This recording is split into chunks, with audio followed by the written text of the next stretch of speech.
Nesse vídeo, você vai aprender uma massa perfeita para fazer vários tipos de pães recheados. Então, já anota aí, pois eu tenho certeza que você vai amar.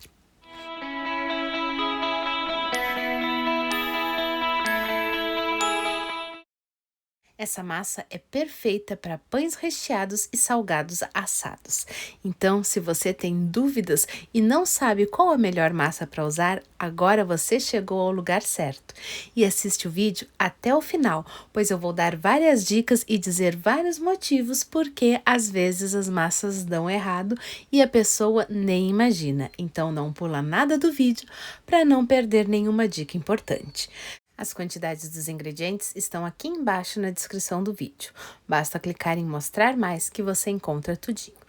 Em um pote, nós vamos colocar o açúcar juntamente com o óleo.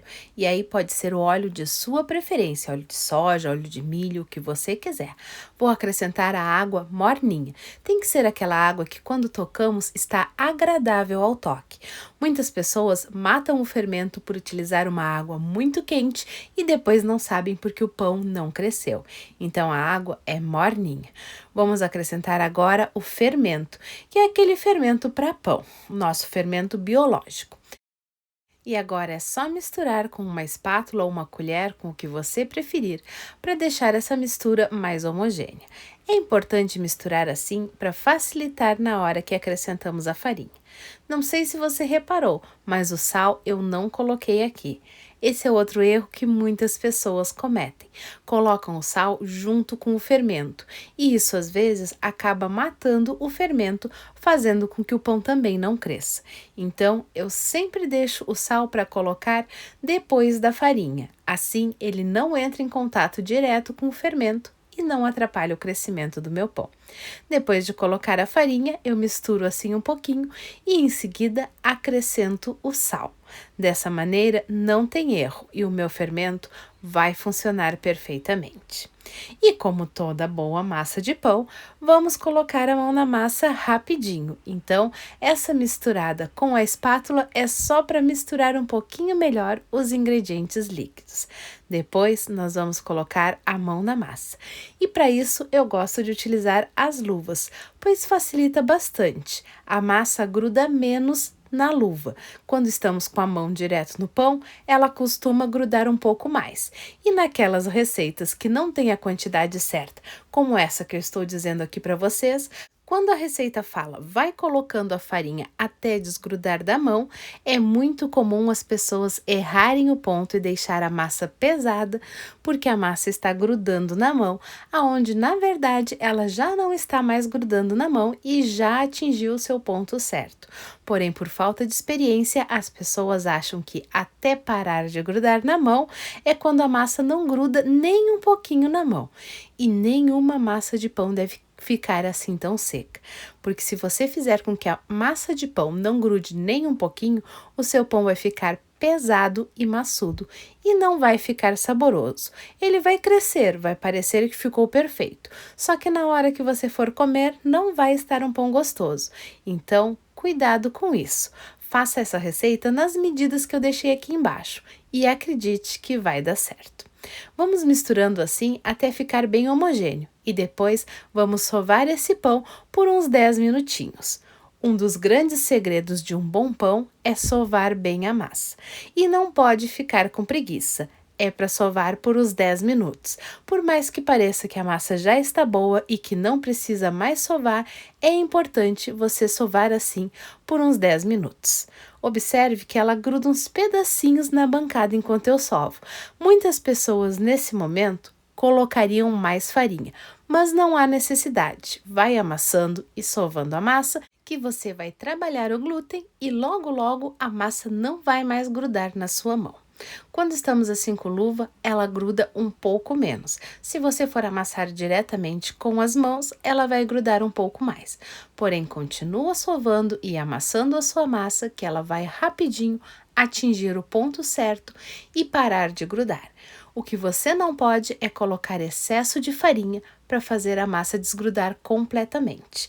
Faça nessa proporção que eu deixei aqui embaixo da receita, que vai dar super certo. Acredite, eu sempre faço essa receita com os ingredientes pesados e fica perfeito. Depois de sovar, vamos colocar a massa novamente no pote e cobrir com um plástico.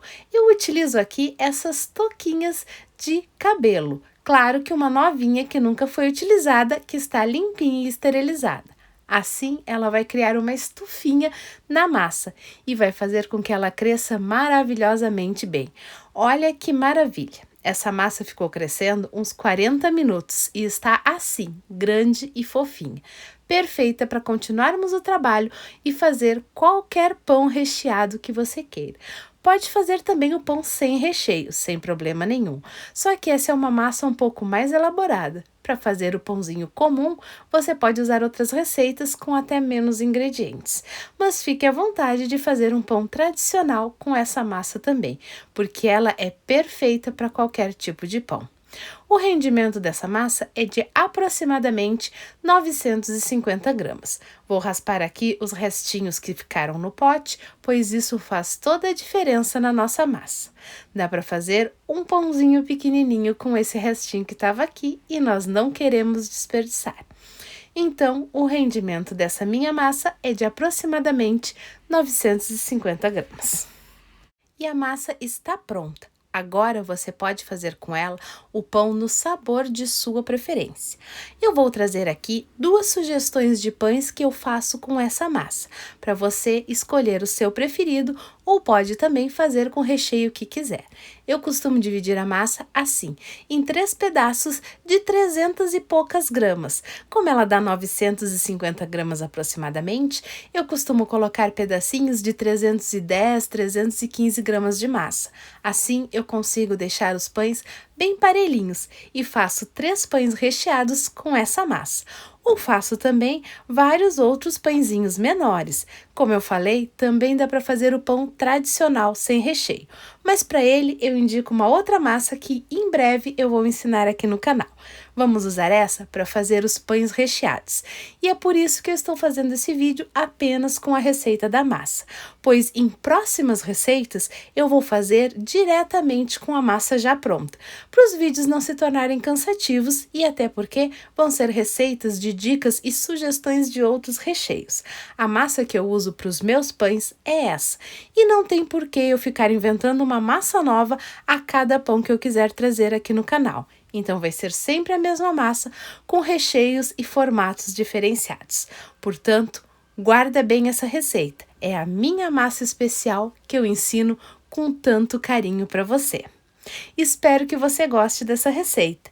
E se gostou, aproveita agora para deixar aquele like no vídeo. É muito importante para mim.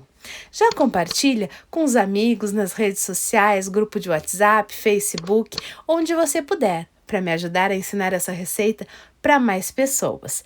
E claro, se ainda não se inscreveu no canal, já se inscreve e marca o sininho para receber as notificações dos próximos vídeos, pois tem muito pão gostoso que eu vou ensinar você e você não pode perder nenhuma receita. Espero que tenham gostado desse vídeo e em breve vamos utilizar essa massa para fazer muitos pães recheados e deliciosos. As 3 porções que eu separei, eu vou utilizar uma e as outras 2 eu coloco assim dentro do pote e cubro novamente com o saquinho plástico ou com a touquinha, como eu costumo fazer. Dessa maneira, eu evito que a massa fique ressecada. E essa massa aqui eu vou colocar em cima da bancada com um pouquinho de farinha para começar a moldar o meu pão. Então, gostaram da receita? Espero que sim! No próximo vídeo eu vou ensinar um pão recheado super fácil para fazer com essa massa. E se você já quiser ir adiantando a massa, não tem problema. Você pode guardar ela na geladeira assim, prontinha para usar por até 3 dias. Então, já aproveita para fazer a massa que amanhã nós recheamos juntas esse pão. O vídeo de hoje fica por aqui. Beijos da Mi e até um próximo vídeo.